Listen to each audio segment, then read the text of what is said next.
everybody, it's your Thursday, Friday, Monday guy. Hey, so I wanted to talk to you about some Bible verses real quick. There's John 14:27, Matthew 11:28, and there's also Matthew 8:8. So if you want to look those up real quick, you can. They're probably at the beginning of this video. You could probably have them all queued up, or just pause the video real quick, go get your Bible, write them down. Once again, it's John 14:27, Matthew 8:8, and Matthew 11:28. So what I wanted to talk to y'all about is that on Friday nights, I usually have in our backyard what's called either Friday night fellowship, or we used to call it Friday night fire because it was exciting. We had a fire, and sometimes we call it Friday night church, but Friday night fire is kind of cool. I like that as a gimmicky name. But anyway, so we just have maybe a couple friends over, and we listen to a sermon from a pastor that we particularly care for, and then afterwards we kind of just hang out and have some sweet tea, sit around the campfire, listen to music, talk about whatever's going on, maybe even talk about the sermon. Oh my. But that's it, just hang out. So every Friday night I do that, and I've invited a lot of people to come over, and not very many people have showed up, but some have, and they've enjoyed it, I think.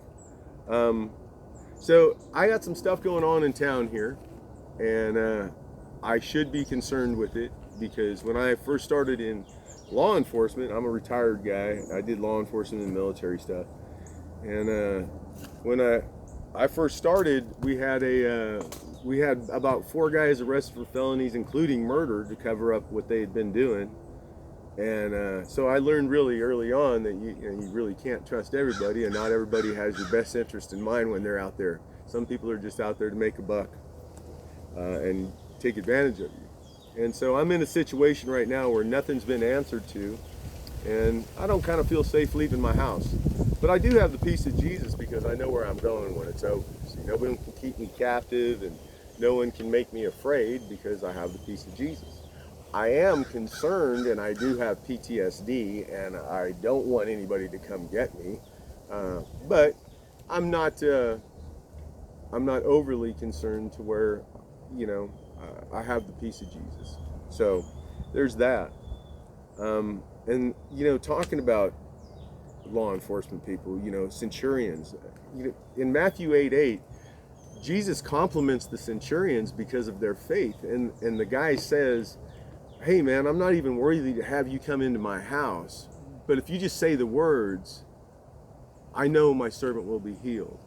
And so he knew that he had that kind of faith. And back then too, Jews didn't go into Gentiles' houses, and we can only assume that the centurion was a Gentile. He could have been a Roman, I guess, if he had been born in if he was Jewish and born in an area like Paul was, but I don't know how that all worked out exactly, because Paul was a Roman citizen and he was Jewish, so and he didn't like his rights being abused. Isn't that funny? He talked about it. One time they arrested him. He was a Roman citizen, and they arrested him.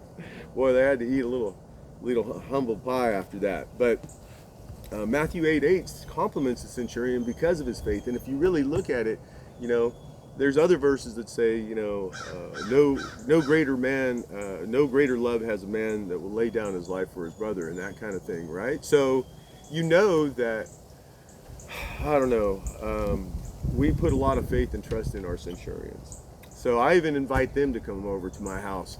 If the sheriff wanted to come over, that'd be fine too. Friday nights we start at 6:30, so Wirld Outreach Church is the video we'll be watching. It'll probably be Wednesday sermon, or maybe last Sundays. I think last Sundays would be a good one for you.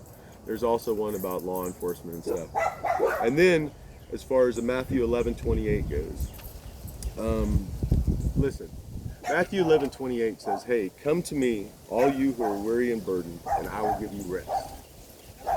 It goes on, but that's what Friday Night Fellowship's about. It's after a world and a week full of stuff, you come and find a little bit of rest, and that's it. And actually, that's what Crick Ministries is all about, helping others find rest. Well, hey, the realtors are here, and I got to get going because I'm trying to sell my house so we can move our ministry. All right, remember, love God with all your heart, and love your neighbors as yourself. They might be buying your house.